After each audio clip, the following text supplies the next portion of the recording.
नमस्कार, NB news देख रहे हैं आप और मैं हूं आपके साथ हितेंद्र। 5 बजे 10 रिपोर्टर्स में आप सभी का स्वागत है। दिल्ली में किसान कृषि कानूनों के खिलाफ पिछले 23 दिनों से आंदोलन पर बैठे हुए हैं और किसान सम्मेलन को आज देश के प्रधानमंत्री नरेंद्र मोदी ने मध्य प्रदेश में संबोधित किया है। मध्य प्रदेश में प्रधानमंत्री के संबोधन के बाद अब किसानों की ओर से प्रतिक्रिया भी सामने आ गई है। प्रधानमंत्री की बातों से न केवल किसानों ने असंतुष्टि जाहिर की है, बल्कि किसान संबोधन में कही गई बातों को लेकर के भी बड़े आरोप किसान नेताओं की तरफ से लगाए गए। भारतीय किसान यूनियन के नेता राकेश टिकैत ने यह आरोप लगाया है कि मोदी जी के संबोधन में सबसे बड़ा झूठ यह है कि गन्ना किसानों को 16 करोड़ रुपए की मदद की जा रही है। यह मदद नहीं बल्कि शुगर मिल पर किसानों का बकाया है, उसका भुगतान शुगर मिल को करना था। अगर सरकार उसको दे रही है तो ये शुगर मिलों को मदद मिल रही है, न कि किसानों को। वहीं सरकार अगर इसे इंसेंटिव के रूप में देती तो किसान को कोई लाभ होता। मोदी जी भंडारण हेतु ढांचे की बात कर रहे हैं, लेकिन अपील कॉरपोरेट से की जा रही है और इसका मतलब सरकार किसानों का नहीं, एग्री बिजनेस को बढ़ावा दे रही है और खेती में निजीकरण को बढ़ावा दे रही है।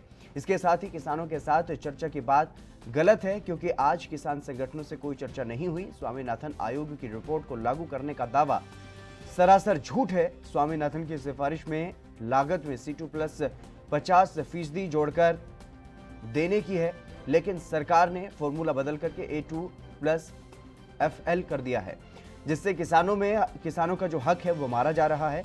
हमें 500 रुपये महीने की भीख नहीं चाहिए, बल्कि समर्थन मूल्य चाहिए। और किसान नेता शिवरण सिंह ने ये कहा है कि हम किसी को दुख नहीं दे रहे हैं, हमें हजारों समस्याएं हैं। हमारे 20 से 25 किसान भी शहीद हो चुके हैं अलग अलग वजहों से, और हम यहाँ पर फरियाद लेकर के आए हैं।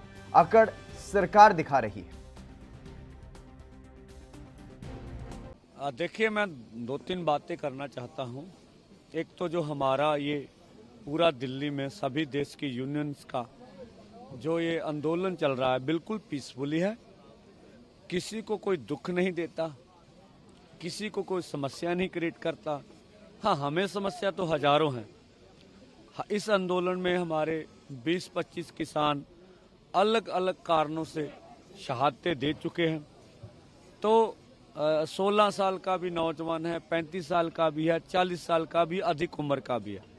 तो हमारे घरों में जिस तरह का माहौल है, आप इसे अंदाजा लगा सकते हैं। एज ए फरियादी हम आए हैं, तो हमें यहाँ सरकार ने रोका तो हम यहाँ रुक गए। तो फरियादी कभी भी अकड़ नहीं कर सकता सरकार से। जो प्रचार माध्यम में सरकार बोल रही है, अकड़ तो सरकार कर रही है। फरियादी तो फरियाद लेके आए हैं और पिछले 6 महीने से अपनी बातों को लोकतांत्रिक तरीके से सरकार के सामने रख रहे हैं। अब सरकार बाजिद है, वो बात सुनने के अलावा हमारे ऊपर। चलिए इसी बीच शुरू करेंगे। कांग्रेस के नेता रणदीप सुरजेवाला प्रेस कॉन्फ्रेंस कर रहे हैं। अपना नामांकन पत्र भर सकते हैं। आखिर में निर्णय जो है वो कांग्रेस के इलेक्टोरल कॉलेज के सदस्य करेंगे। धन्यवाद। वहीं पंजाब के मोहाली में क्रिश्चियन महासभा ने किसान आंदोलन को समर्थन दिया है। क्रिश्चियन महासभा के पदाधिकारियों ने यह कहा है कि किसान आंदोलन को पूरा समर्थन करते हैं। दिल्ली पहुंचकर भी किसान आंदोलन का समर्थन किया जाएगा। खरड़ से संवाददाता डेविड वर्मा की स्पेशल रिपोर्ट आप देखिए। किसानां दे धरने जिहड़े हैं लगातार जारी ने। कड़कदी ठंड दे विच दिल्ली दे विच जिहड़े धरने लगाए हुए ने, पंजाब दे विच भी हरेक समाज सेवी संस्था जिहड़ियां है किसानां नूं अपना समर्थन देण लगियां होईयां ने। ये लाइव तस्वीरां मैं तुहानूं दिखाना चाहांगा कि खरड़ दियां ने, जिथे कि मसीह भाईचारे वालों जिहड़ा है अज किसानां नूं समर्थन दिता गया है ते उन्हां दे हक दे विच नारा लगाया गया है। ये लाइव तस्वीरां खरड़ दियां ने ते साडे नाल ने कुछ मसीह भाईचारे दे उरे नुमाइंदे ने। आपां उन्हां नाल गलबात करांगे कि जो अज उन्हां ने जिहड़ा है किसानां दे हक दे विच नारा लगाया है ते उन्हां नूं समर्थन दिता है, वो की कहना चाहते ने। जी की कहना चाहते हो जी? ਅਸੀਂ ਕਹਿਣਾ ਚਾਹੁੰਦੇ ਹਾਂ ਕਿ ਕ੍ਰਿਸਚੀਅਨ ਮਹਾਸਭਾ ਕਿਸਾਨ ਅੰਦੋਲਨ ਦੇ ਵਿੱਚ ਪੂਰਾ ਸਹਿਯੋਗ ਦੇਣ ਲਈ ਤਿਆਰ ਹੈ। ਸਿਰਫ ਇਕੱਲੇ ਪੰਜਾਬ ਦੇ ਵਿੱਚ ਹੀ ਨਹੀਂ, ਅਸੀਂ ਚਾਹੁੰਦੇ ਹਾਂ ਕਿ ਪੂਰੇ ਇੰਡੀਆ ਦੇ ਵਿੱਚ, ਪੂਰੇ ਭਾਰਤ ਵਰਸ਼ ਦੇ ਵਿੱਚ ਕ੍ਰਿਸਚੀਅਨ ਭਾਈਚਾਰਾ ਜਿਹੜਾ ਉਹ ਕਿਸਾਨ ਅੰਦੋਲਨ ਦੇ ਨਾਲ ਹੈ ਔਰ ਕਿਸਾਨ ਭਾਈਚਾਰੇ ਦੇ ਨਾਲ ਹੈ, ਕਿਉਂਕਿ ਕ੍ਰਿਸਚੀਅਨ ਭਾਈਚਾਰਾ ਨਹੀਂ ਚਾਹੁੰਦਾ ਕਿ ਕਿਸੇ ਦੇ ਨਾਲ ਵੀ ਕੋਈ ਜਾਤੀ ਹੋਏ। ਅੱਜ ਦੀ ਜਿਹੜੀ ਸਰਕਾਰ ਹੈ ਉਹ ਇਦਾਂ ਦੇ ਕੰਮ ਕਰ ਰਹੀ ਹੈ ਜਿਹੜੇ ਕਿ ਕਿਸੇ ਵੀ ਇਨਸਾਨ ਦੇ ਲਈ ਵਧੀਆ ਨਹੀਂ ਸਮਝੇ ਜਾਂਦੇ। इदां दे काम कर रही है ਜਾਂ ਤਾਂ ਇਲਾਕਿਆਂ ਦੇ ਨਾਮ ਬਦਲਣ ਤੇ ਜ਼ੋਰ ਦਿੱਤੇ ਹੋਏ ਹੈ ਜਾਂ ਕੁਝ ਇਦਾਂ ਦੇ ਬਿੱਲ ਪਾਸ ਕਰ ਰਹੇ ਹੈ। ਲੇਕਿਨ ਇਹ ਤੁਹਾਡਾ ਜਿਹੜਾ ਸਮਰਥਨ ਹੈ ਇਕੱਲੇ ਪੰਜਾਬ ਦੇ ਵਿੱਚ ਹੈ ਕਿ ਦਿੱਲੀ ਧਰਨਿਆਂ ਦੇ ਵਿੱਚ ਵੀ ਜਾਓਗੇ ਜੀ? ਦਿੱਲੀ ਧਰਨੇ ਤੱਕ ਜਾਣ ਨੂੰ ਕ੍ਰਿਸਚਨ ਮਹਾਸਭਾ ਦਾ ਪਲਾਨ ਚੱਲ ਰਿਹਾ, ਜਦ ਕਿ ਸਾਡਾ ਕ੍ਰਿਸਮਸ ਮਹੀਨਾ ਚੱਲ ਰਿਹਾ ਜੀ, ਬਹੁਤ ਬਿਜ਼ੀ ਹੈ, ਲੇਕਿਨ ਅਸੀਂ ਪਲਾਨ ਕਰ ਰਹੇ ਹਾਂ ਕਿ ਅਸੀਂ ਦਿੱਲੀ ਤੱਕ ਜਾਵਾਂਗੇ। ਤੁਸੀਂ ਸੁਣਿਆ ਕਿ ਕ੍ਰਿਸਚਨ ਭਾਈਚਾਰੇ ਵੱਲੋਂ ਕਿਹਾ ਗਿਆ ਹੈ ਕਿ ਦਿੱਲੀ ਵੀ ਇਹਨਾਂ ਦੇ ਧਰਨਿਆਂ ਦੇ ਵਿੱਚ ਸ਼ਾਮਲ ਹੋਣਗੇ ਤੇ ਉੱਥੇ ਤੱਕ ਜਿਹੜਾ ਇਹ ਜਾਵਾਂਗੇ। ਤੇ ਸਾਡੇ ਨਾਲ ਕੁਝ ਹੋਰ ਨੇ ਕ੍ਰਿਸਚਨ ਭਾਈਚਾਰੇ ਦੇ ਲੋਕ ਨੇ, ਆਪਾਂ ਉਹਨਾਂ ਨਾਲ ਗੱਲਬਾਤ ਕਰਾਂਗੇ ਕਿ ਕੀ ਕਹਿਣਾ ਚਾਹੁੰਦੇ ਨੇ। ਵੀ ਜੀ ਕੀ ਕਹਿਣਾ ਚਾਹੁੰਦੇ ਹੋ ਜੀ? ਮੈਂ ਰਜਿੰਦਰ ਮਸੀਹ ਕ੍ਰਿਸਚਨ ਮਹਾਸਭਾ ਦਾ ਪ੍ਰਧਾਨ। ਮੈਂ ਅੱਜ ਤੁਹਾਡੇ ਮੀਡੀਆ ਰਾਹੀਂ ਦੱਸਣਾ ਚਾਹੁੰਦਾ ਹਾਂ ਸਰਕਾਰ ਨੂੰ ਕਿ ਜਿਹੜੇ ਕਾਲੇ ਕਾਨੂੰਨ ਬਣਾਏ ਗਏ ਹੈ ਇਹਨਾਂ ਨੂੰ ਰੱਦ ਕਰਿਆ ਜਾਵੇ। ਜੋ ਸਾਡੇ ਕਿਸਾਨ ਵੀਰਾਂ ਦੇ ਨਾਲ ਜੋ ਅੱਜ ਧੱਕਾ ਹੋ ਰਿਹਾ ਹੈ, ਇਹ ਸਰਕਾਰ ਨੂੰ ਸਮਝ ਆਉਣੀ ਚਾਹੀਦੀ ਹੈ ਕਿ ਇਹਨਾਂ ਲੋਕਾਂ ਨੇ ਸਰਕਾਰ ਇਹਨੂੰ ਮੋਦੀ ਨੂੰ ਗੱਦੀ ਦਿੱਤੀ ਹੈ, ਇਹਨਾਂ ਲੋਕਾਂ ਨੇ ਇਹਨਾਂ ਨੂੰ ਚੁਣਿਆ ਹੈ। ਸੋ ਮੇਰੀ ਇਹ ਆਪਣੇ ਸਰਕਾਰ ਨੂੰ ਬੇਨਤੀ ਹੈ ਕਿ ਇਹਨੂੰ ਜਲਦ ਤੋਂ ਜਲਦ ਕਾਲੇ ਕਾਨੂੰਨਾਂ ਨੂੰ ਰੱਦ ਕਰਿਆ ਜਾਵੇ ਔਰ ਇਹਨਾਂ ਨੂੰ ਭਾਈਆਂ ਨੂੰ ਸਾਰਿਆਂ ਨੂੰ ਇਨਸਾਫ ਦਿਵਾਇਆ ਜਾਵੇ। ਤੇ ਜਿਹੜਾ ਤੁਹਾਡਾ ਇਹ ਸਮਰਥਨ ਹੈ ਇਹਨਾਂ ਨੂੰ ਜਿਹੜਾ ਅੱਜ ਕਿਸਾਨਾਂ ਨੂੰ ਦਿੱਤਾ ਹੈ, ਕਦੋਂ ਤੱਕ ਜਾਰੀ ਰਹੇਗਾ ਜੀ ਇਹ ਜਦੋਂ ਤੱਕ ਸਾਡੇ ਕਿਸਾਨ ਵੀ ਬੈਠੇ ਆ ਅਸੀਂ ਉਹਨਾਂ ਦੇ ਨਾਲ ਹੈ ਔਰ ਅਸੀਂ ਉਹਨਾਂ ਦਾ ਪੂਰਾ ਸਹਿਯੋਗ ਦਵਾਂਗੇ। ਜਦੋਂ ਵੀ ਸਾਨੂੰ 24 ਘੰਟੇ ਉਹ ਕਦੇ ਸਾਨੂੰ ਫੋਨ ਕਰੋਗੇ ਜਾਂ ਸਾਨੂੰ ਕੋਈ ਕਾਲ ਆਊਗੀ ਉਹਨਾਂ ਦੇ ਨਾਲ, ਅਸੀਂ ਉਹਨਾਂ ਦੇ ਨਾਲ ਦਿੱਲੀ ਵੀ ਜਾਵਾਂਗੇ, ਜਿੱਥੇ ਵੀ ਲੋੜ ਪਈ ਅਸੀਂ ਪੂਰਾ ਸਾਡਾ ਜਿਹੜਾ ਸਮਰਥਨ ਆ ਉਹ ਕਿਸਾਨ ਵੀਰਾਂ ਦੇ ਨਾਲ। ਤੇ ਇਕੱਲਾ ਪੰਜਾਬ ਦੇ ਵਿੱਚ ਹੈ ਕਿ ਪੂਰਾ ਹਿੰਦੁਸਤਾਨ ਦੇ ਵਿੱਚ? ਪੂਰੇ ਹਿੰਦੁਸਤਾਨ ਦੇ ਵਿੱਚ ਅਸੀਂ ਡਟ ਕੇ ਸਾਰਾ ਕ੍ਰਿਸਚਨ ਭਾਈਚਾਰਾ ਕਿਸਾਨਾਂ ਦੇ ਨਾਲ ਖੜਾ ਹੈ। ਤੁਸੀਂ ਸੁਣਿਆ ਕਿ ਕ੍ਰਿਸਚਨ ਭਾਈਚਾਰੇ ਵੱਲੋਂ ਐਲਾਨ ਕਰ ਦਿੱਤਾ ਗਿਆ ਕਿ ਪੂਰੇ ਹਿੰਦੁਸਤਾਨ ਦੇ ਵਿੱਚ ਜਿਹੜਾ ਹੈ ਕ੍ਰਿਸਚਨ ਭਾਈਚਾਰੇ ਵੱਲੋਂ ਜਿਹੜਾ ਇਹਨਾਂ ਨੂੰ ਸਮਰਥਨ ਦਿੱਤਾ ਜਾ ਰਿਹਾ ਹੈ। ਤੇ ਸਾਡੇ ਨਾਲ ਕੁਝ ਕਿਸਾਨ ਨੇ, ਆਪਾਂ ਉਹਨਾਂ ਨਾਲ ਗੱਲਬਾਤ ਕਰਾਂਗੇ ਕਿ ਜੋ ਅੱਜ ਉਹਨਾਂ ਨੂੰ ਈਸਾਈ ਭਾਈਚਾਰੇ ਵੱਲੋਂ ਜਿਹੜਾ ਮਸੀਹ ਭਾਈਚਾਰੇ ਵੱਲੋਂ ਉਹਨਾਂ ਨੂੰ ਸਮਰਥਨ ਦਿੱਤਾ ਗਿਆ ਹੈ ਉਹ ਕੀ ਕਹਿਣਾ ਚਾਹੁੰਦੇ ਨੇ। ਖੇੜੀ ਸਾਹਿਬ, ਜਿਹੜਾ ਕ੍ਰਿਸਚਨ ਭਾਈਚਾਰੇ ਵੱਲੋਂ ਤੁਹਾਨੂੰ ਅੱਜ ਸਮਰਥਨ ਦਿੱਤਾ ਗਿਆ, ਕੀ ਕਹਿਣਾ ਚਾਹੁੰਦੇ ਹੋ ਜੀ? ਅਸੀਂ ਕ੍ਰਿਸਚਨ ਭਾਈਚਾਰੇ ਦਾ ਅਤੇ ਸਾਬਕਾ ਫੌਜੀ ਤੇ ਭਾਈਚਾਰਾ ਆਇਆ, ਅਸੀਂ ਇਹਨਾਂ ਦਾ ਸਮੂਹ 31 ਜਥੇਬੰਦੀਆਂ ਵੱਲੋਂ ਤਹਿ ਦਿਲੋਂ ਧੰਨਵਾਦ ਕਰਦੇ ਹਾਂ ਔਰ ਆਸ ਕਰਦੇ ਹਾਂ ਕਿ ਮੋਦੀ ਸਰਕਾਰ ਦੇ ਉਲਟ ਜਿੰਨੇ ਵੀ ਭਾਈਚਾਰੇ ਹੈਗੇ ਨੇ ਉਹ ਜਾਤ ਪਾਤ ਤੋਂ ਉੱਪਰ ਉੱਠ ਕੇ ਜਿਹੜੇ ਕਿਸਾਨਾਂ ਦੇ ਬਿੱਲ ਕਾਲੇ ਕਾਨੂੰਨ ਪਾਸ ਕਰੇ ਨੇ ਉਹਨਾਂ ਦੇ ਹੱਕ 'ਚ ਕਿਸਾਨਾਂ ਦੇ ਨਾਲ ਖੜੇ ਨੇ। ਜਿੱਥੇ ਅਸੀਂ ਧੰਨਵਾਦ ਕਰਦੇ ਹਾਂ ਉੱਥੇ ਉਹਨਾਂ ਤੋਂ ਆਸ ਵੀ ਕਰਦੇ ਹਾਂ ਕਿ ਸਮੂਹ ਇੰਡੀਆ 'ਚ ਵੱਡੇ ਲੈਵਲ ਤੇ ਕ੍ਰਿਸਚਨ ਭਾਈਚਾਰਾ ਸਾਡੇ ਹੱਕ 'ਚ ਖੜੇ ਔਰ ਅਸੀਂ ਇਹਨਾਂ ਨੂੰ ਦਿੱਲੀ ਜਾਣ ਲਈ ਵੀ ਬੇਨਤੀ ਕਰਦੇ ਹਾਂ। ਬਿਲਕੁਲ, ਕਿਸਾਨ ਭਾਈਚਾਰੇ ਵੱਲੋਂ ਵੀ ਜਿਹੜਾ ਇਹਨਾਂ ਦਾ ਜਿੱਥੇ ਧੰਨਵਾਦ ਕੀਤਾ ਗਿਆ ਹੈ ਉੱਥੇ ਇਹਨਾਂ ਨੇ ਆਮ ਲੋਕਾਂ ਨੂੰ ਤੇ ਆਮ ਜਨਤਾ ਨੂੰ ਵੀ ਅਪੀਲ ਕੀਤੀ ਹੈ ਕਿ ਕਾਲੇ ਕਾਨੂੰਨ ਦੇ ਖਿਲਾਫ ਜਿਹੜਾ ਹੈ ਕਿਸਾਨਾਂ ਦਾ ਸਾਥ ਦਿਓ। ਅਗਰ ਕਿਸਾਨ ਜਿਹੜਾ ਹੈ ਲੋਕਾਂ ਦਾ ਪੇਟ ਭਰਦਾ ਅੰਨਦਾਤਾ ਮੰਨਿਆ ਜਾਂਦਾ, ਅਗਰ ਕਿਸਾਨ ਹੀ ਨਹੀਂ ਰਹੇਗਾ ਤਾਂ ਦੁਨੀਆ ਦੇ ਵਿੱਚ ਕੀ ਹਾਲ ਹੋਵੇਗਾ ਇਹ ਤੁਸੀਂ ਅੰਦਾਜ਼ਾ ਲਗਾ ਸਕਦੇ ਹੋ। ਖਰੜ ਤੋਂ ਕੈਮਰਾਮੈਨ ਰਾਹੁਲ ਗੁप्ता ਦੇ ਨਾਲ ANV ਨਿਊਜ਼ ਦੇ ਲਈ ਡੇविड वर्मा ਦੀ ਰਿਪੋर्ट। चलिए फिलहाल यहाँ पर रुकेंगे एक छोटे से ब्रेक के लिए, जल्द हाजिर होंगे।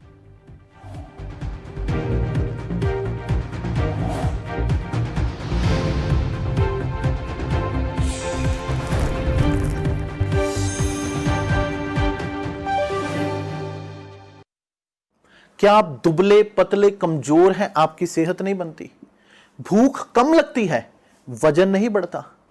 दरअसल मेन बात खाना पीना खाना नहीं है, मेन बात है खाया पिया लगना। और अगर खाया पिया लगेगा ही नहीं तो सेहत बनेगी कैसे?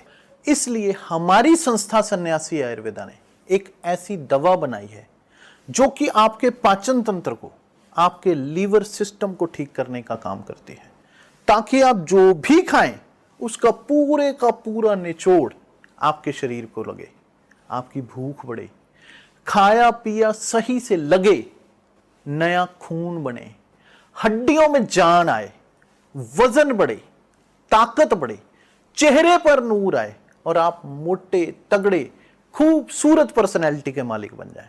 यह दवा पूरी तरह से आयुर्वेदिक होती है। इसका शरीर पर कोई भी साइड इफेक्ट, कोई भी नुकसान या दुष्प्रभाव नहीं होता। लड़के लड़कियां दोनों इसका इस्तेमाल कर सकते हैं और पहले 15 दिन के अंदर ही आपको इसका असर महसूस हो जाएगा। सिर्फ 650 रुपए की पूरे 1 महीने की दवा होती है और आप इसे घर बैठे 011 45 45 45 45 पर फोन करके दवा मंगवा सकते हैं।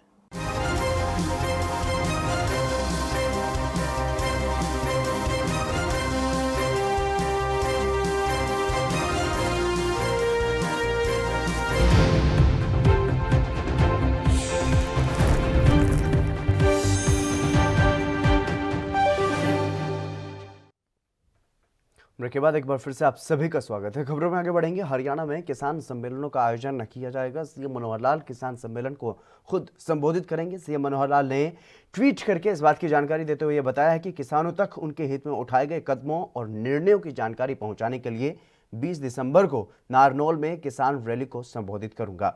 एक तरफ किसान लगातार आंदोलन कर रहे हैं, वहीं बीजेपी की तरफ से किसान सम्मेलन कर इस आंदोलन को दबाने की कोशिश भी की जा रही है।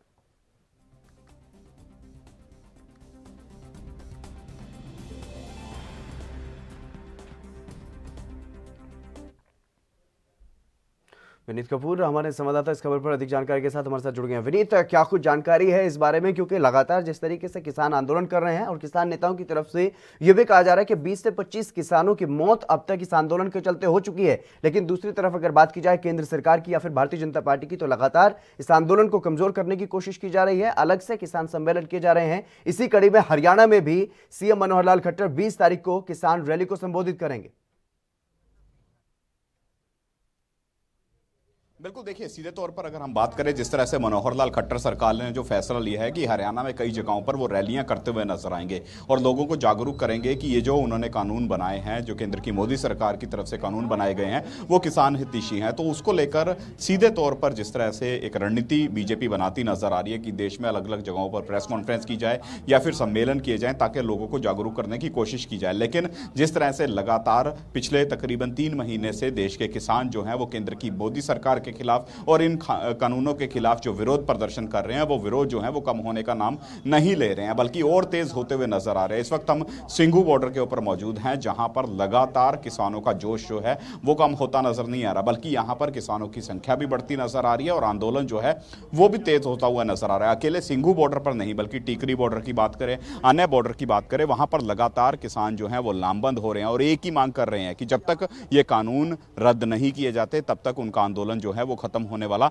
नहीं है। तो ऐसे में खट्टर सरकार ने एक जो नया प्रोग्राम शुरू किया है कि वो जगह जगह पर प्रेस कॉन्फ्रेंस करेंगे, समागम करेंगे, उसका कोई ज़्यादा फर्क जो है इस आंदोलन पर पड़ने वाला नहीं है, क्योंकि समूचे किसान जो हैं वो इस आंदोलन को समर्थन देते हुए नजर आ रहे हैं। तो ऐसे में वहाँ पर यह ज़रूर हो सकता है कि राजनीतिक अखाड़ा जो है वो इन सम्मेलनों में जरूर भगता हुआ नजर आए, क्योंकि पहले भी चंडीगढ़ के अंदर एक इसी तरह का सम्मेलन करने की मंशा से बीजेपी जो है वो कहीं ना कहीं दड़वा के अंदर लामबंद होती नजर आई थी, लेकिन वहां पर यूथ कांग्रेस की तरफ से बीजेपी का जमकर विरोध किया गया, जिसके फलस्वरूप ओपी धनखड़ जो हरियाणा बीजेपी के प्रदेश अध्यक्ष हैं वो समागम में ही नहीं पहुंचेंगे। तो ऐसे में इस तरह की जो कह सकते हैं कि तस्वीरें वहां पर देखने को मिल सकती हैं, लेकिन इस तरह की कॉन्फ्रेंसों का जो असर जो है वो कहीं ना कहीं जो ये आंदोलन चल रहा है इस पर पड़ने वाला नहीं है, क्योंकि लगातार विरोध जो है और वो जारी है। और सीधे तौर पर एक ही मांग है कि जब तक केंद्र की मोदी सरकार कानूनों को वापस नहीं करती तब तक ये जो ना किसान यहां से हिलने वाले हैं,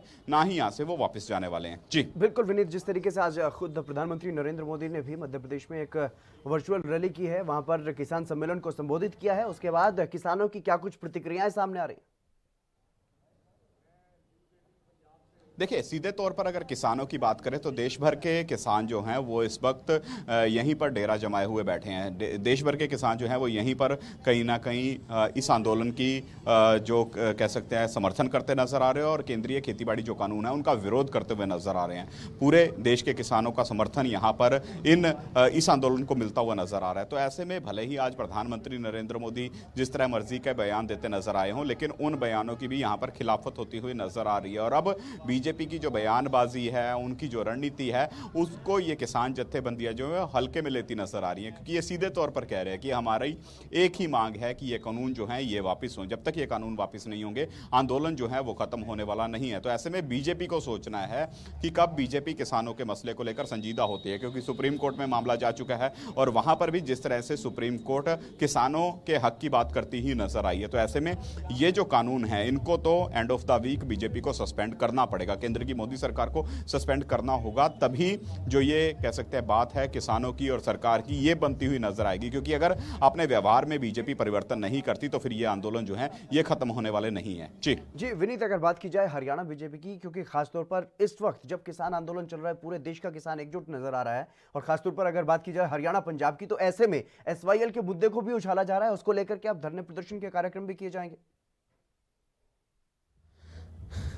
देखिए, हर संभव कोशिश बीजेपी की तरफ से की जा रही है, हर संभव कोशिश की जा रही है कि किसी भी तरह से इस आंदोलन को कमजोर किया जा सके, चाहे उसमें हम SYL का जिक्र करें, चाहे बीजेपी नेताओं की जो बयानबाजी निकलकर सामने आई है उसकी बात करें, यानी हर तरह का प्रयास किया जा रहा है। लेकिन ये आंदोलन जो है ये कमजोर होने वाला नहीं है। भले ही पिछले दिनों जिस तरह से बीजेपी के नेताओं ने एक कवायद और शुरू की हो कि कुछ किसान जत्थेबंदियों को वो दिल्ली ले गए, वहां पर ये किसान जत्थेबंदियां जो हैं वो मोदी सरकार का धन्यवाद करती नजर आई इन कानूनों को लेकर। लेकिन असल में जो किसान जत्थेबंदियां यहां पर विरोध प्रदर्शन कर रही हैं उनको देश भर की जो किसान है उसका समर्थन प्राप्त है। 32 किसान जत्थेबंदियां जो हैं वो सिंघू बॉर्डर पर बैठी हुई हैं। इसके अलावा अगर मध्य प्रदेश की किसान जत्थेबंदियों की बात करें, राजस्थान की किसान जत्थेबंदियों की बात करें, उत्तराखंड की किसान जत्थेबंदियों की बात करें, वो भी इस बॉर्डर पर लगे धरने का समर्थन करती नजर आ रही है। टिकरी बॉर्डर पर धरना जारी है, चिल्ला बॉर्डर की बात करें वहां पर धरना जारी है, यानी विभिन्न बॉर्डरों पर किसानों के पहुंचने का सिलसिला भी जारी है और आंदोलन जो है वो तेज होता भी नजर आ रहा है। तो ऐसे में बीजेपी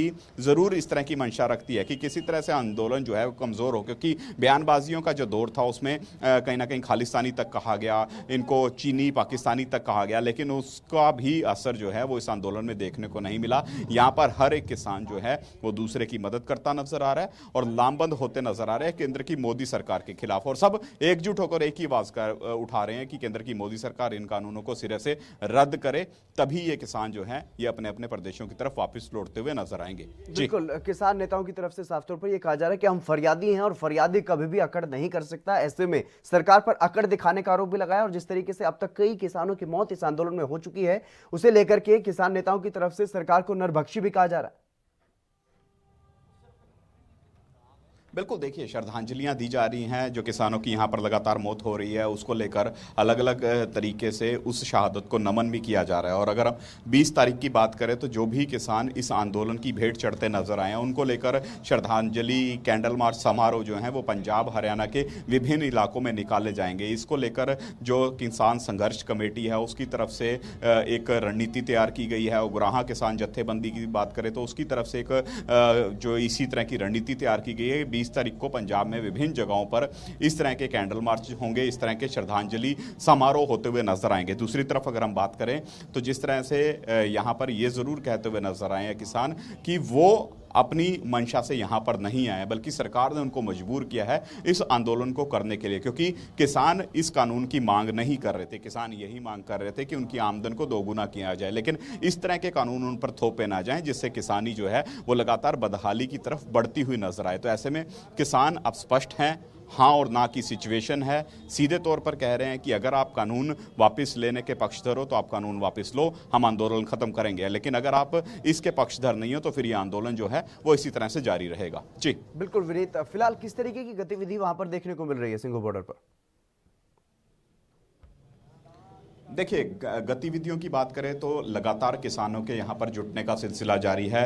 हर रोज बॉर्डर से बयानबाजियों का दौर भी जारी है, रणनीतियाँ बनाई जा रही हैं और अब जो एक और बड़ा अपडेट आ रहा है कि किसान जत्थेबंदियाँ जो हैं वो जो उनकी तरफ से 4 वकीलों का एक पैनल सुनिश्चित किया गया था जो सुप्रीम कोर्ट में इस मामले की पैरवी किसानों की तरफ से कर सकता है, उनके साथ बैठक की जा रही है, जिसमें अगर हम HS फूलका की बात करें, प्रशांत किशोर की बात करें या 2 अन्य वकीलों की बात करें, उनसे बैठकों का दौर जो है वो लगातार जारी है। क्योंकि अगर end of the week supreme court किसानों को तलब करती है नोटिस जारी करके, तो फिर वहां पर किसान जत्थेबंदियों को जवाब देना होगा, तो उसकी रणनीतियां बनाने का सिलसिला जो है वो शुरू हो चुका है। जी तमाम जानकारी देने के लिए बहुत बहुत शुक्रिया विनीत। तो लगातार किसानों का आंदोलन जारी है, लेकिन हरियाणा सरकार ने अब तैयारियां कर ली है। जिस तरीके से भारतीय जनता पार्टी की तरफ से ये अभियान चलाया जा रहा है, किसान सम्मेलन किए जा रहे हैं और किसानों को जागरूक करने का काम सरकार की तरफ से किया जा रहा है, लेकिन जो दावे और जो वादे सरकार की तरफ से किए जा रहे हैं उनको लेकर के किसान नेताओं की तरफ से जो अपनी प्रतिक्रिया दी जा रही है उसमें साफ तौर पर झूठ बोलने का आरोप प्रधानमंत्री नरेंद्र मोदी पर भी लगाया जा चुका है। फिलहाल रुकेंगे एक छोटे से ब्रेक के लिए, जल्द हाजिर होंगे।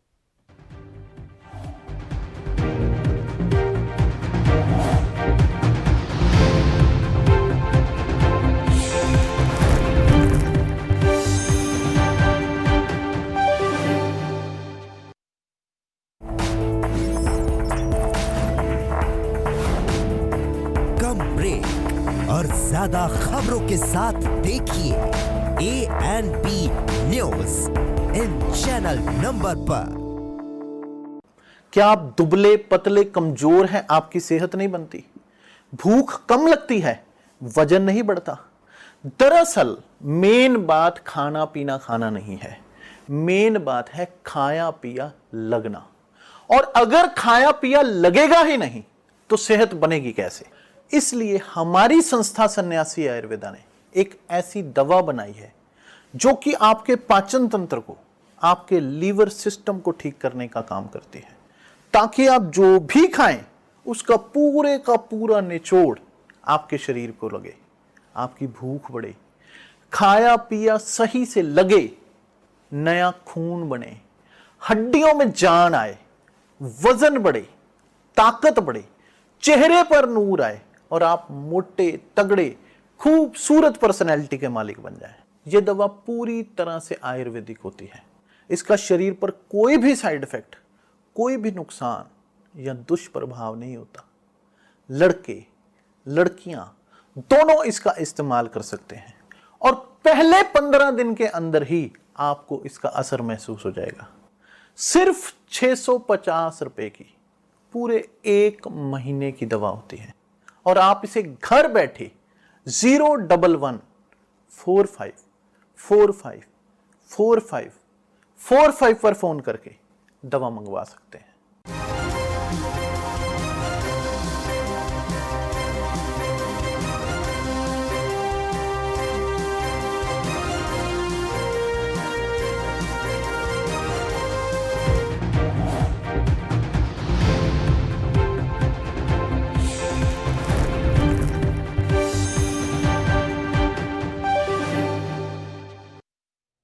ब्रेक के बाद एक बार फिर से आप सभी का स्वागत है। खबरों में आगे बढ़ेंगे। पंजाब के कैबिनेट मंत्री सुंदर श्याम अरोड़ा ने दिल्ली के सीएम केजरीवाल पर निशाना साधा है। दिल्ली सरकार की कार्यशैली पर सवाल उठाते हुए उन्होंने यह कहा है कि पहले दिल्ली में केजरीवाल सरकार ने कृषि कानूनों को दिल्ली में यह कहकर के लागू कर दिया कि केंद्र सरकार के कानून हैं और आज वही लोग कानूनों की कॉपी को फाड़ रहे हैं।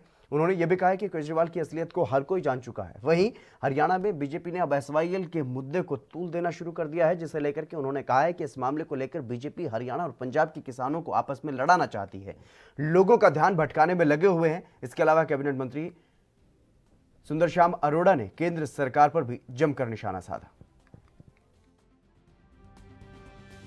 अगर केजरीवाल साहब इन्हू जानते ने तो फिर पहले इन्होंने सपोर्ट क्यों की?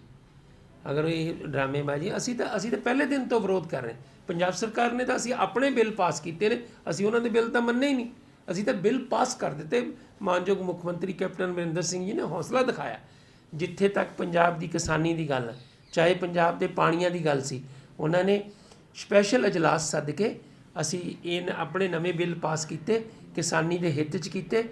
ये ड्रामेबाजी कर रहे हैं। पंजाब सरकार ने असलीयत में किसानों के नाल खड़ी है और किसानों के लिए काम किया। देखो मैं तुहानूं पहलां कह के हटिया, ये इलैक्शन ये सारी पोलीटिकल स्टंटबाजी है। ये हरियाणा गवर्नमेंट खट्टर साहब बीजेपी की ये चाल है कि पंजाब ते हरियाणा के किसानों को आपस के विच लड़ाया जाए। ये फैसले जिहड़े ने सुप्रीम कोर्ट के हाई कोर्ट, ये जिन्ने भी ये फैसले ने कोर्ट के अंदर ने, जो कोर्ट फैसला करेगा वो देखा जाएगा। ये सियासतबाजी करनी, अज किसान अंदोलन चल गया तो असी SYL की गल कर दी, ये सारी स्टंटबाजी। रमन कुमार हमारे संवाददाता अधिक जानकारी के साथ हमारे साथ जुड़ गए हैं। रमन, क्या कुछ जानकारी है जिस तरीके से कैबिनेट मंत्री ने दिल्ली के सीएम और हरियाणा बीजेपी और केंद्र सरकार पर निशाना साधा? मंत्री जो सुंदर श्याम अरोड़ा है, उन्होंने सीधे तौर पर जो है हरियाणा गवर्नमेंट को इसके लिए जिम्मेदार ठहराया, क्योंकि हरियाणा गवर्नमेंट जो है कहीं ना कहीं इस मामले को दबाने की कोशिश कर रही है और ध्यान भटकाने की कोशिश कर रही है।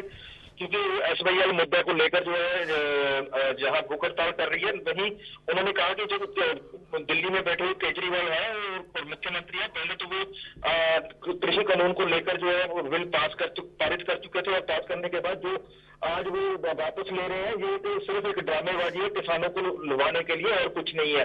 लेकिन पंजाब सरकार है जो किसानों के साथ हमेशा खड़ी है और खड़ी रहेगी, क्योंकि पंजाब के जो मुख्यमंत्री है कैप्टन अमरिंदर सिंह, उन्होंने हमेशा ही किसानों के साथ खड़े होकर उनके कंधे के साथ कंधा मिलाकर उनके हक की आवाज उठाई है। जी रमन, तमाम जानकारी देने के लिए बहुत बहुत शुक्रिया आपका। तो लगातार जिस तरीके से किसान आंदोलन का मामला अब तूल पकड़ता हुआ नजर आ रहा है, उसी को लेकर के सियासत भी लगातार जारी है। वहीं पंजाब के बठिंडा में भारतीय किसान यूनियन सिद्धूपुर ने मिनी सचिवालय पहुंचे पंजाब के वित्त मंत्री मनप्रीत बादल का घेराव किया।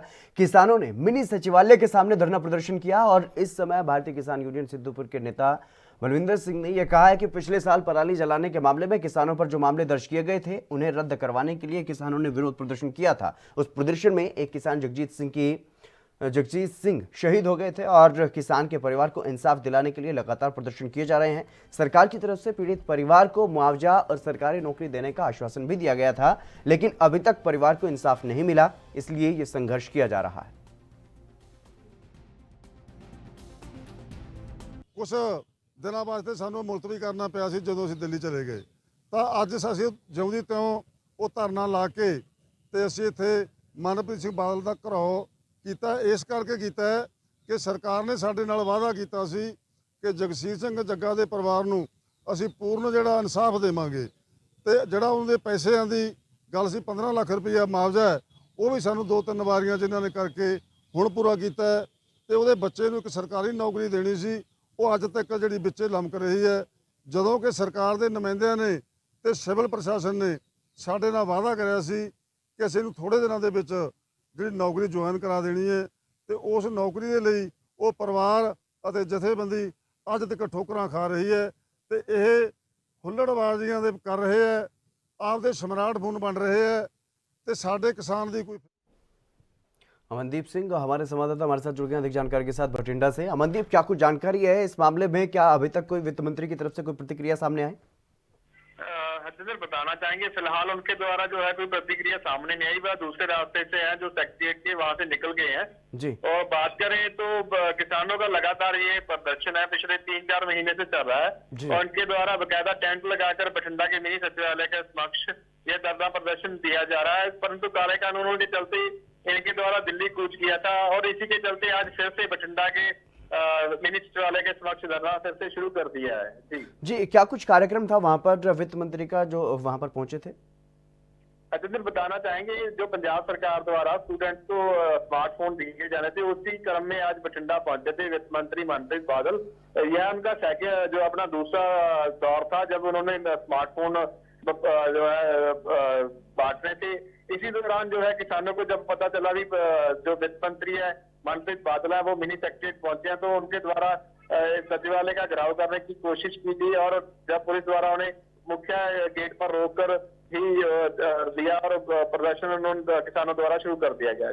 जी, तमाम जानकारी देने के लिए बहुत बहुत शुक्रिया अमनदीप। तो लगातार जिस तरीके से किसानों का वहां पर धरना प्रदर्शन चल रहा है उसको लेकर के कुछ रुकावट जरूर आई थी, जो किसान कानूनों का विरोध किया जा रहा है, लेकिन एक बार फिर से अपनी मांगों को लेकर के किसान वहां पर पहुंचे और आज वित्त मंत्री का घेराव करने की कोशिश उन्होंने की। चलिए बढ़ेंगे अगली खबर की तरफ। कानपुर वाले गैंगस्टर विकास दुबे के भाई दीपक दुबे पर भी बड़ी कार्रवाई की गई है। पुलिस अधिकारी ने बताया कि दीपक की गिरफ्तारी की कोशिश की गई, लेकिन दीपक फरार है, इसलिए लखनऊ में दीपक के मकान की कुर्की की गई है और कृष्णनगर पुलिस थाने में दीपक के खिलाफ मामला दर्ज है और जानकारी के अनुसार दीपक 50,000 का इनामी बदमाश है। 82 के नोटिस के बाद आज लखनऊ पुलिस दीपक दुबे के मकान की कुर्की के लिए वहां पर पहुंची थी और दीपक दुबे पर कृष्णनगर थाने में धमका करके कार हड़पने और फर्जी दस्तावेज तैयार करने का मुकदमा दर्ज है। दीपक दुबे की लाइसेंसी बंदूक के साथ ही गैंगस्टर विकास दुबे जो है वो पकड़ा गया था और विकास दुबे का भाई दीपक घटना के बाद से ही फरार है।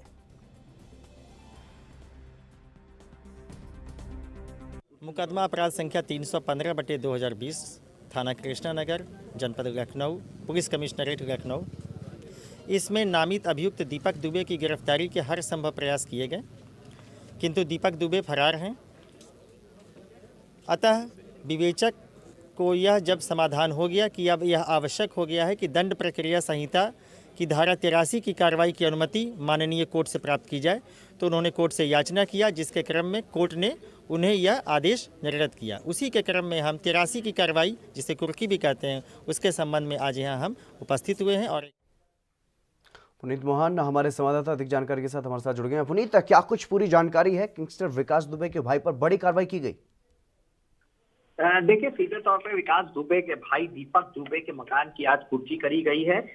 विकास दुबे की तरह दीपक दुबे भी दबंग था और कहीं ना कहीं सीधे तौर पर जिस तरीके से दीप प्रकाश दुबे उर्फ दीपू उर्फ दीपक कई नामों से जाना जाता था और जो जमीन कृष्णानगर में इसके ऊपर कई मुकदमे थे कि इसने जमीन हड़पी है, और 50,000 का इनामी बदमाश था। उस समय इसके ऊपर इनाम घोषित किया गया था जब विकास दुबे ने कानपुर में बिक्रू कांड किया था। उसके बाद से ही विकास दुबे का ये भाई फरार चल रहा है। 82 की नोटिस के बाद आज लखनऊ पुलिस ने डीसीपी के नेतृत्व में इसके मकान की कुर्की करी है। 50,000 का इनामी बदमाश है। लाइसेंसी बंदूक के साथ ही पकड़ा गया था गैंगस्टर विकास दुबे। जो बंदूक विकास दुबे के पास थी वो दीपक के ही नाम थी और दीपक के ऊपर पहले भी कई आपराधिक मामले रहे हैं, लेकिन कहीं ना कहीं राजनीतिक दबाव के चलते वो इन मामलों में सीधे तौर पर जो आरोप लगाते थे इसके ऊपर वो या तो सामने नहीं आ पाते थे या राजनीतिक रसूख के चलते बच जाता था। लेकिन अब लखनऊ पुलिस ने कार्रवाई करी है और सीधे तौर पर आज इसके मकान की कुर्की करी गई है, क्योंकि विकास दुबे का जो घटनाक्रम था उसमें जो बंदूक यूज करी गई थी, जो पिस्टल यूज करी गई थी, वो दीप प्रकाश दुबे के ही नाम पर थी। और सीधे तौर पर तब से पुलिस को आज तक तलाश है दीप प्रकाश दुबे उर्फ दीपू की, लेकिन वो आज भी फरार चल रहा है और उस पर 50,000 का इनाम घोषित है। जी, इस बारे में क्या कुछ जानकारी है पुनीत कि आखिरकार क्यों अभी तक दीपक जो है वो गिरफ्तार नहीं हो पाया? देखिए, सीधे तौर पर सातिर किस्म का अपराधी है, कई नामों से जाना जाता है। दीप प्रकाश दुबे, दीपू दुबे, दीपक दुबे, और विकास दुबे के रसूख का फायदा उठाता था। लखनऊ के कृष्णा नगर में भी उसने जमीन हथियाई थी, धमकाया था, जान से मारने की धमकी दी थी। कृष्णा नगर में मामला भी दर्ज है, लेकिन जैसा कि मैंने आपको बताया राजनीतिक रसूख के चलते कहीं ना कहीं हमेशा बच जाता था। लेकिन बिक्रू कांड में जिस पिस्टल का यूज किया गया वो दीप प्रकाश दुबे के नाम ही थी और सीधे तौर पर जब से विकास दुबे ने कांड किया था उसी रात को दीप प्रकाश दुबे अपने घर से फरार हो गया था और आज तक पुलिस जगह जगह दबिश दे रही है, लेकिन दीप प्रकाश दुबे का कोई पता नहीं चला। और जिस तरीके से योगी सरकार ने अपराधियों पर आर्थिक शिकंजा कसने के लिए अवैध यानी कि गैर कानूनी कामों से जो संपत्तियां बनाई है उसको ध्वस्त करने का काम कर रही है, उनके मकानों की कुर्की कर रही है। 82 के नोटिस के बाद आज ये कार्यवाही हुई है। डीसीपी के नेतृत्व में कई थानों की फोर्सों ने आज दीप प्रकाश दुबे के मकान की कुर्की करी है। जी, और अगर बात दीपक के परिजनों की जाए तो उनके बारे में क्या कुछ जानकारी है? क्या वो परिवार वहीं पर रह रहा है या फिर अपने गाँव चला गया?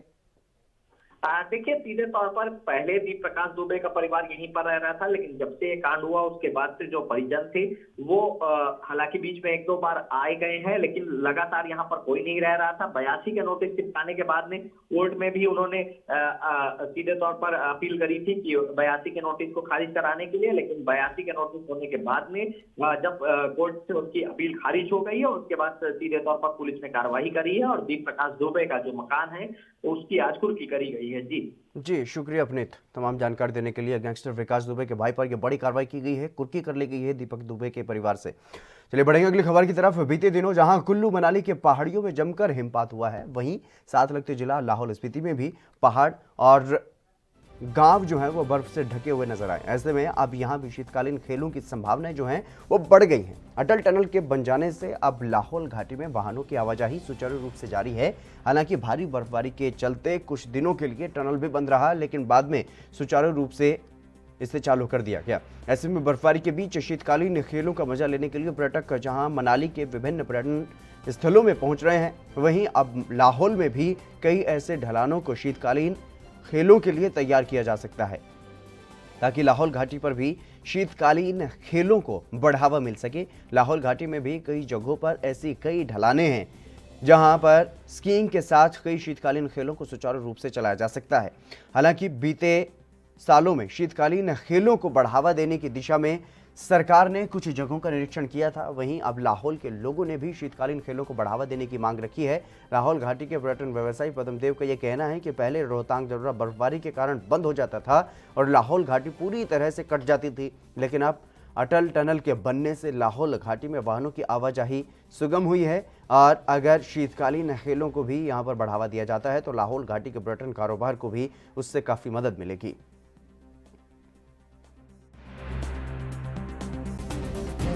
वहाँ पे जैसे स्कीइंग वगैरह का बड़ा अच्छा स्कोप है, तो आजकल तो इस साल तो काफ़ी पीछे थोड़ा कभी कभी बर्फ़ कम पड़ता था, इस साल तो अच्छा बर्फ़ पड़ा है, तो वहाँ पर तो वहाँ के जो स्थानीय जो स्कीइंग वगैरह का शौक़ रखते हैं वो तो अभी पूरी तरह से मतलब बड़ा आनंद ले रहे हैं।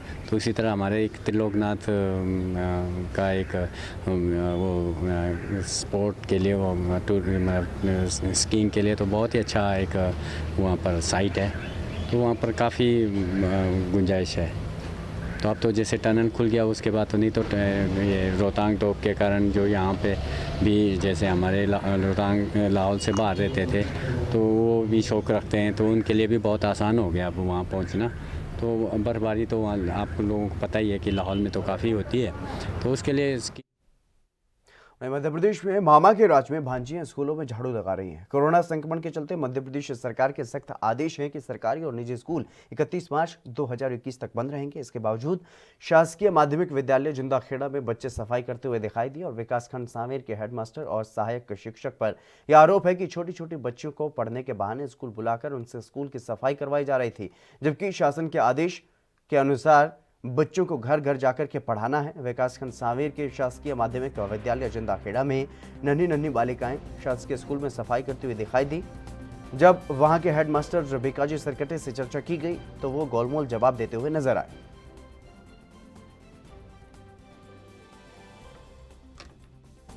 सफाई की अलग से व्यवस्था नहीं है, पर बच्चों को हमने नहीं बोला था कि झाड़ू आप लगाए, कोई हमने कोई आदेशित नहीं किया था, पर ये उनने अपने मन से किया है। तो मैंने उनको इनकार नहीं किया। मैंने जब उनको कचरा भर करके पैक कर दिया जब देखा उसको। बच्चों का कहना है कि यहाँ लॉक लगा हुआ था, चाबी आपने दी है और सफाई का भी उन्होंने उनसे आपने ही कहा है। नहीं नहीं, ऐसा नहीं बोला, नहीं मैंने नहीं बोला सब, वो हमने अपने मन से करा। वो ऐसा है ना, मैं तो ऐसी कोई बात होती थी, इतनी बात झूठ बोलने की कोई जरूरत ही थोड़ी है कि उनको। और बच्चों का कहना है कि वो पढ़ने आए थे, शासन की तरफ से कोई आदेश नहीं कि आपने स्कूल चालू कर लिया। नहीं, वो तो 3-4 के हिसाब से आए, वो ऐसे हमको देख करके, और क्या हमको देख करके बच्चे आ गए, और क्या हमने कोई बुलाया थोड़ी। शैलेंद्र फराशर हमारे संवाददाता हमारे साथ जुड़ गए अधिक जानकारी के साथ। तो शैलेंद्र, क्या कुछ पूरी जानकारी है स्कूल में जिस तरीके से बच्चों को बुलाया गया वहां पर साफ सफाई करवाई जा रही है? जी बिल्कुल जी, बता दूंगा कि लगातार जिस तरह से ये स्कूल इंदौर के सांवेर तहसील के जिंदाखेड़ा के मामला सामने आया, जिसमें साफ तौर पर बच्चों को शिक्षा के बहाने बुलाकर स्कूल और सफाई की जा रही है। लेकिन जबकि अगर दूसरे पहलू पर बात करें तो मध्य प्रदेश शासन में 31 मार्च 2021 तक स्कूल 1 से लेकर 8 तक के स्कूल को बंद किया गया। वहीं दूसरी ओर हम बात करें तो केवल 10वीं और 12वीं के स्कूल कॉलेजों की खोलने की बात 18 दिसंबर से यहाँ पर थी। लेकिन यहाँ पर अगर पहलू पर अगर यहाँ बात करें तो हेड मास्टर तो आज इस तरह से मामले को घुमाए फिराया जा रहा है और लगातार जब ANB न्यूज के कैमरे में बच्चों के सफाई करते हुए मामला संज्ञान में लाया अधिकारियों के, तो खबर न चलाते हुए इन पर लगातार कार्रवाई करने की भी बात अधिकारी करते नजर आ रहे हैं। बिल्कुल शैलेंद्र, तमाम जानकारी देने के लिए बहुत बहुत शुक्रिया आपका। फिलहाल इस खास कार्यक्रम में बस इतना ही। आप देखते रहिए ANB न्यूज।